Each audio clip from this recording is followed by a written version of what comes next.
Salut tout le monde, deuxième vidéo ce jour pour, alors non pas parler de mes acquisitions, hein, c'est vrai que c'était le but initial de ma chaîne YouTube.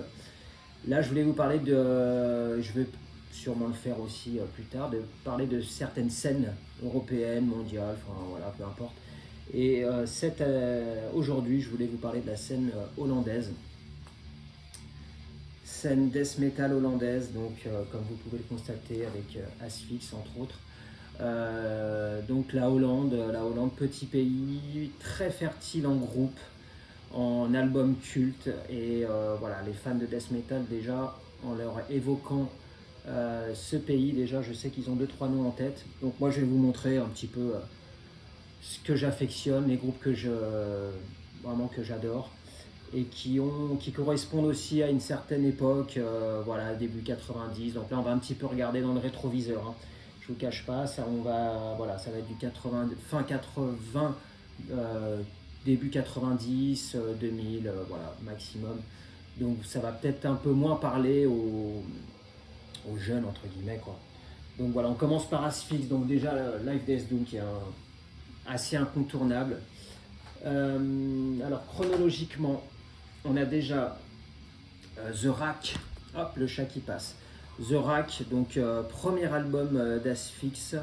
Bon, ça c'est un repress, hein, chez Ceinture Immédiat. Très bon avec Martin Van Drunen au chant. Voilà,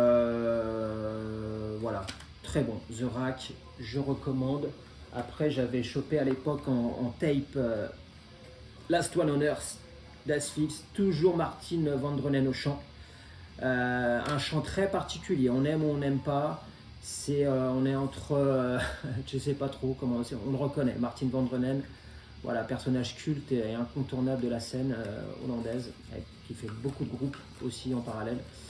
Voilà, Last One on Earth, là aussi, on est dans la même trempe que The Rack. En revanche là, celui-là un petit peu méconnu je trouve, mais tout aussi bon, God Cries. Alors là, il n'y a plus Martin Van Drunen. C'est le nom du gars m'échappe. Il a fait juste un album en tant que chanteur. En revanche, il y a toujours, je crois, les mêmes Bob Bagus et Eric Daniels, qui sont les deux membres fondateurs d'Asphyx.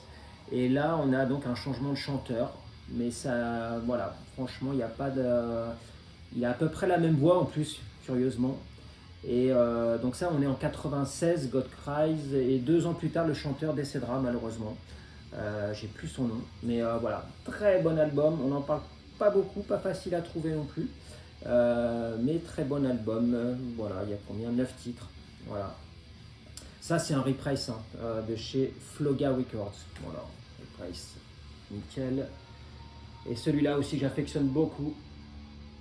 Là aussi, Martin Van Drunen absent. Mais toujours Eric Daniels et Bob Bagus, ça, celui-là, je l'adore. Et on a un chanteur bassiste, je sais plus son nom, voilà, mais bon, très bon. Repress chez Floga Records aussi, qui fait pas mal de repress old school. Et donc voilà, à des prix abordables. Tout ça, je sais plus où j'ai eu tout ça, j'avoue, j'ai pas eu chez Gibert, ça je crois pas. Ah, peut-être. Bon. Ensuite, alors j'ai pas tout d'Asphyx, hein, évidemment, j'aimerais bien, mais voilà. Après, il y a tellement de groupes, tellement de. Voilà. Pour Asphyx, c'est déjà pas mal, hein. Après, groupe cher, voilà, groupe qui m'est cher, Gorefest. Gorefest, alors là, on est. Asphyx, ouais, je vous ai pas présenté, on est plus dans du Death Doom avec des passages calmes, alternance, passage un peu plus speed, un peu plus lent. Là, Gorefest, en tout cas à cette époque, avec les albums Mind Loss et False qui sont mes deux préférés. Donc celui-là, j'ai réussi à le choper en LP. Très bon. Avec une voix aussi caractéristique. Jan Chris de Boer, il s'appelle, enfin un nom bien hollandais, bien imprononçable. Chanteur culte aussi, voilà, avec une voix très particulière. J'adore Mind Loss et False. Voilà, c'est mes deux albums préférés. Celui-là, voilà, il est en splatter en plus, il est magnifique. Voilà. Alors là, c'est vraiment le brutal death qu'on faisait en 92-93. Faut pas chercher trop à comprendre. C'est de la grosse voix, c'est du gros riff, c'est assez gras, mais moi j'aime ça, vraiment. False, ouais. Alors là, celui-là, assez dur, très dur à trouver. J'avais réussi à le choper. Un live qui est au Dynamo à Eindhoven à l'époque. Il est sorti chez Nuclear Blast celui-là. Je sais pas si vous voyez bien avec le reflet. Chez Nuclear Blast, il y avait un clip en live justement de ce live Confessions of a Serial Killer. La fosse est endiablée, il fait chaud, tout le monde a l'air bien imbibé. Et voilà, je vous recommande, vous tapez Confession of Serial Killer sur YouTube, vous devez retrouver le clip. Il est énorme, c'est un live, enfin quand je parle de clip c'est un live quoi, mais filmé pro. Et c'est culte, c'est génial. Franchement, Eindhoven Sanity, très dur à trouver celui-là, très très dur. Et je suis content, il est en blanc en plus, il est en blanc. En blanc, voilà. En transparent plutôt, ouais. Transparent. Gorefest, voilà. Énorme. Énorme groupe. Après, ils ont un petit peu évolué. J'ai un peu plus lâché. Ils ont vers Erase, Chapter 13, un Death and Roll qui m'intéressait un petit peu moins. Voilà. J'ai moins aimé, mais c'est encore une fois que mon avis. Et ils ont refait 2 albums dont celui-ci. Alors là, on est plus en 2000, dans les années 2000, plus récent, La Muerte. Et il y avait eu un autre, je sais plus comment il s'appelle, dans la même trempe. Très bon aussi. Et Gorefest, c'est l'un des rares groupes, pour le coup, contrairement à Asphyx, à avoir gardé le même line-up, les 4 membres originaux tout au long de leur carrière. Ils ont officiellement splitté d'ailleurs. Et donc les 4 membres originaux, il n'y en a pas beaucoup des groupes de l'époque qui ont gardé ce même et unique line-up. Là je pense à Unleashed aussi qui tourne encore et qui a exactement le même line-up que son premier album Where No Life Dwells. Donc voilà, La Muerte, très bon aussi. Death, très bon aussi, voilà. Après, j'essaie d'aller un peu vite parce que j'ai pas mal de trucs à vous présenter. Alors là, incontournable, Pestilence avec, c'est leur premier album, Malleus Maleficarum. Là on est un peu dans le trash très agressif, très speed, trash death, l'entrée en matière voilà, du death vraiment chez Pestilence qui fera après un autre style. Mais là on est vraiment dans le trash death hyper agressif, hyper speed. Je l'ai en LP, voilà, LP également, très bon, très très bon, avec Marco Fodis à la batterie, Patrick Mameli, Martin Vandronen qu'on retrouve, Martin Vandronen, dans quel groupe il n'a pas joué lui, donc là il est à la basse chant, donc vraiment voilà, Malleus Maleficarum, un classique que vous connaissez pour certains en tout cas. Là, mon album, voilà, que quasiment préféré, mais ça mène aussi, il peut y avoir débat. Consuming Impulse, évidemment, avec le même line-up. Donc je l'avais en scud, celui-là, je l'avais chopé. Ça me fait. Alors ça, c'est un repress, tout ça chez Hammer Heart aussi, label hollandais. Et à l'époque, je ne sais pas si vous vous rappelez, sur certains albums, notamment de Cannibal Corpse, on avait une petite notification Stop the Madness avec une seringue coupée ou une espèce de message de prévention contre les drogues dures. Voilà. Stop the Madness. Voilà. C'était vraiment. Les anciens se reconnaîtront avec cette petite pastille à but préventif. Testimony of the Ancient en tape aussi. Alors là, première, là c'est vraiment, la cassette est jaunie quasiment. Celle-là, elle a bien tourné, croyez-moi. Album culte aussi, pour beaucoup. Mais à choisir, je préfère encore Consuming Impulse, vous voyez. Mais je sais qu'il y en a beaucoup qui affectionnent Testimony. Après, j'ai moins suivi Pestilence, mais il y a aussi du bon. Très récemment, j'ai été surpris avec, en fait, là aussi, gros problème de line-up, ça a beaucoup tourné. Il en reste un, c'est Patrick Mameli, qui est encore aux commandes. Guitare chant, c'est le seul qui reste. Les autres, je ne les connais pas spécialement. Celui-là, dernier album très bon, sorti chez Agonia Records, un label polonais, il me semble. Et en édition limitée, pas en splatter, c'est un picture, pardon, je dis n'importe quoi, picture. Très bon, pas déçu non plus, on reconnaît Pestilence à fond. C'est-à-dire que Mameli en restant, et c'est pour ça que parfois je trouve on perd en qualité quand il y a au fil des années, c'est normal, mais on perd en qualité et en identité, je trouve, parfois, quand il y a beaucoup trop de turnover dans les membres. Mais là, Mameli, il a réussi vraiment à garder une empreinte Pestilence qu'on reconnaît, des riffs typiquement, j'aurais du mal à les décrire, c'est pas évident. Mais voilà, très bon album. Après, je sais qu'il y a eu Résurrection Macabre, je sais plus ce qu'il y avait, mais voilà, je les ai moins écoutés. C'est vraiment par omission plus que par négligence, pardon. Ça, j'avais réussi à choper ça, Pestilence, une compile de leurs deux premières démos en 1987. Dysentery, ça s'invente pas, le nom de la première démo, et The Penance, et donc ils ont rajouté voilà, The Dysentery Penance avec c'est rare pour le souligner quand même, une faute de frappe sur la cover. Je trouve ça hallucinant qu'on puisse avoir une faute de frappe quand même. The Dysentery Penace, alors que c'est The Dysentery Penance, pénitence. Donc alors là aussi, c'est l'avant-goût de Malleus Maleficarum, un trash death hyper speed, hyper saturé. Sa gueule, c'est très très bon. Et croyez-moi, à la fin de l'écoute, on a les oreilles farcies. Donc cela, label Vic Records, je ne connais pas. Label hollandais. Voilà, peut-être que certains connaissent. Après, j'ai pas tout non plus de Pestilence, mais c'est pas mal. Alors là, j'ai le t-shirt d'époque que j'avais eu, Pestilence. Alors, Sphere, c'est pas mon album préféré parce que là, il tourne un petit peu dans un peu tech death, assez avant-garde pour l'époque. Voilà. Mais le t-shirt culte que j'avais, qui est troué et qui est vraiment d'origine 1993. Blue Grape, c'était la petite pastille là, quand on avait ça. Blue Grape, on pouvait bomber le torse, croyez-moi.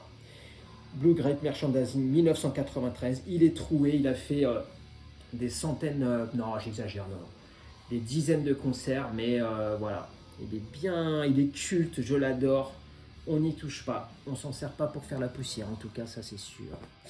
Non voilà, t-shirt que j'adore. Après, bah écoutez, Sinister, culte aussi pour moi. Là aussi, l'époque nostalgique pour moi, avec Diabolical Summoning. Il y a eu Cross the Sticks aussi. Le CD est pété carrément, il tient même pas. Il a beaucoup tourné. Nuclear Blast, à chaque fois, le label. Sinister, Diabolical Summoning, Sabourine aussi, c'est très costaud le chanteur. J'adore la batterie, ça cartonne. Et d'ailleurs, Ad, le nom du batteur, c'est le seul qui reste aussi en 2023. Il y a eu un peu moins, mais il y a eu quand même du turnover. Donc il reste que le batteur, qui doit bien avoir maintenant 55-60 ans, je pense. Ad. Voilà, donc ça, Diabolical Summoning, très bon.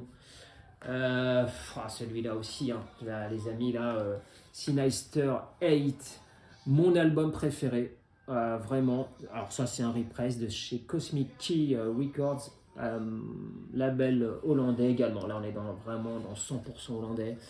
8, je sais pas si on voit avec le reflet, je suis désolé si c'est le cas. Très bon. Alors là on est super prod, super son. Mike, c'est le chanteur original, il est là, sa gueule, il est en splatter en plus. Il est vraiment, voilà, 8, je recommande. Ça n'a pas pris une ride, je trouve que c'est toujours bien d'actualité, c'est très très très très bon. 8, avec Embodiment of Chaos qui est Le refrain est excellent. Celui-là, c'est un EP plus discret, Bastard Saints, que j'ai réussi à choper. 5 titres, très bon. Avec des petites reprises, pas une reprise, mais Cross the Sticks, ils reprennent par exemple. Donc, et 2-3 nouveaux morceaux. Très bon. Là aussi, encore le chanteur Mike, et je crois que c'est son dernier au chant. Mike, le chanteur, ouais. Il y a toujours Ad. Après les gratteux, je sais qu'il y a eu pas mal de turnover. Donc Bastard Saints aussi, culte, j'aime bien la pochette, là on est vraiment dans les années 90. Après plus récent, Aggressive Measures, on change de chanteur là, mais très bon aussi, on garde l'identité de Sinister, très bourrin toujours, chez Cosmic Key Records, Aggressive Measures avec mon bel accent anglais, en splatter, voilà. Repress, très bon, valeur sûre. Et le dernier que j'ai eu en date, Creative Killings. Alors la particularité, c'est qu'ils ont fait 2 albums avec une nana au chant. Elle s'appelle Rachel, elle est restée sur 2 albums. Et celui-là, entre autres, et Savage or Grace, voilà, elle était au chant également. Très bon aussi. Toujours du Sinister. Après, j'ai un petit peu moins suivi Sinister. Ils ont fait des albums. Il y en a que je ne connais pas, que j'ai même pas écouté, je vous avoue. Mais après, ça a encore changé de line-up. Et comme je vous disais, voilà, il reste plus que Ad aux commandes avec d'autres membres. Ensuite, alors là, moi, un groupe que j'adore aussi, Soulburn, qui est un peu passé sous les radars. Là, on a des mecs d'Asphyx, voilà, c'est avec Bob Bagus et Eric Daniels, voilà. Il n'y a pas Martin Van Dronen. Soulburn, Feeding on Angels, très très bon, sorti chez Century Media en 96, il me semble, j'ai pas la date, ou 97 ou 18. Double LP, assez rare à trouver, j'adore. Là, je ne saurais pas trop décrire, on est pratiquement dans du Asphyx, mais voilà, c'est vraiment un style que j'adore. Et cet album-là, il a bercé ma grande adolescence, hein. Je sais pas, je devais avoir 20, une vingtaine d'années. Il est en green, en gris, pardon. Super disque. Voilà. Soulburn. En revanche, ils ont fait après. Alors, je l'ai en Scud aussi également. Voilà, pareil. Et alors là, Soulburn, par contre, après, ils ont fait plus récemment, en 2014, ils ont ressorti un album. Il y a un nouveau chanteur avec une voix, c'est plus black, une voix hurlée, criarde. Personnellement, je suis pas fan. Et non, celui-là, j'ai dû l'écouter 2-3 fois et je n'ai pas réussi à m'imprégner de l'ambiance. Voilà, non. Pour le coup, vous voyez, c'est pour ça les changements de chanteur, ça peut être fatal parfois, en tout cas pour moi, sur Soulburn. Après, il y en a eu un Noah's Dark, ou je ne sais plus comment il s'appelle, j'ai plus suivi. Voilà. Pour Sinister, ouais, j'ai la petite anecdote. On les avait vus avec un pote qui va se reconnaître. Sinister, on les avait vus, mais il y a peut-être une quinzaine d'années, dans une MJC à Saint-Ouen. Complètement improbable concert. Je ne sais plus qui c'est qu'il y avait en première partie. On était peut-être une petite centaine à la MJC de Saint-Ouen. J'y suis plus jamais retourné dans cette salle, mais c'était vraiment complètement improbable, quoi. Je me rappelle, on avait pris la ligne 13, voilà, c'est vraiment bizarre. Après, j'ai jamais pu voir Gorefest. Asphyx, j'ai vu plusieurs fois, notamment la dernière fois Netherlands Fest, je sais plus quand c'était, avant le confinement, donc 2018, un truc comme ça. Très bon avec Martin Van Dronen au chant. Gorefest, j'ai jamais pu voir malheureusement. Soulburn non plus. Gorefest tournait beaucoup au début, un peu moins après, à l'époque. Voilà, ils sont passés assez rarement sur Paris. Après, il y a plein de groupes, j'en oublie sûrement, de la scène hollandaise, mais là, on est déjà dans la génération après tous ces groupes-là, avec Sévère Torture. Mon album préféré, sorti chez Hammerheart aussi, un label hollandais. Là, on est dans du Cannibal Corpse, Pyrexia, Sufo, Immolation. Voilà, c'est un conglomérat. C'est super agressif. Moi, j'adore. C'était vraiment très bon. Je l'avais eu en digipack à l'époque. Misanthropique, Carnage, Sévère Torture. Très bon. Là aussi, la génération post premier groupe, on va dire hollandais, Disavowed, je ne sais pas si vous connaissez, sorti à l'époque chez Neurotic Records. Ils avaient le festival le Neurotic Death Fest qui se déroulait en Hollande. Donc là, Disavowed, hyper speed, très agressif, pratiquement tech death. Voilà, on a la tête farcie à la fin, croyez-moi. Je sais plus si ça existe ou si ça a splitté ou pas, j'en sais rien, mais cet album, très très bon. Comment il s'appelle? Stagnation Existence, voilà. Très très bon, très technique. Voilà. Voilà, après j'oublie sûrement des groupes, hein, de toute façon, c'est ça, c'est qu'il y a eu Prostitute Disfigurement aussi, vous voyez, un peu dans la même trempe, c'est la génération voilà, un peu plus après. Thanatos, c'est plus ancien, ça je connais moins. Et Acrostichon aussi, je sais pas si vous connaissez Acrostichon, c'était vraiment un vieux groupe, ils ont fait 2 albums et ça a splitté je crois. Et voilà pour... alors oui, Martin Van Drunen aussi a joué dans Hell of Bullets, groupe aussi, voilà, j'ai rien de Hell of Bullets, par contre j'ai aucun matos, mais très bon groupe, donc Martin Van Drunen, voilà, sur la scène vraiment hollandaise, c'est un pilier qui est encore en activité, et voilà. Donc voilà, il a même joué, bah oui j'avais oublié, il a même joué, alors là c'est un groupe suédois mais dans Comcon, c'est une tape qui était sortie là aussi en 93, Century Media. Et il est au chant, donc là on est un peu dans du death thrash, assez atypique, c'est pas trop son style, de prédilection à Martin Van Drunen, mais c'est pas mal, Comcon, je sais pas si vous connaissez, voilà, très très bon aussi. Ben voilà, écoutez, si vous avez des questions ou si j'ai oublié des groupes, n'hésitez pas à mettre des petits commentaires. Donc voilà, voilà, ça sera avec grand plaisir que je répondrai. Allez, à bientôt. En tout cas, voilà, comme disait ma mère, je connais mieux ça que mes leçons. Bye.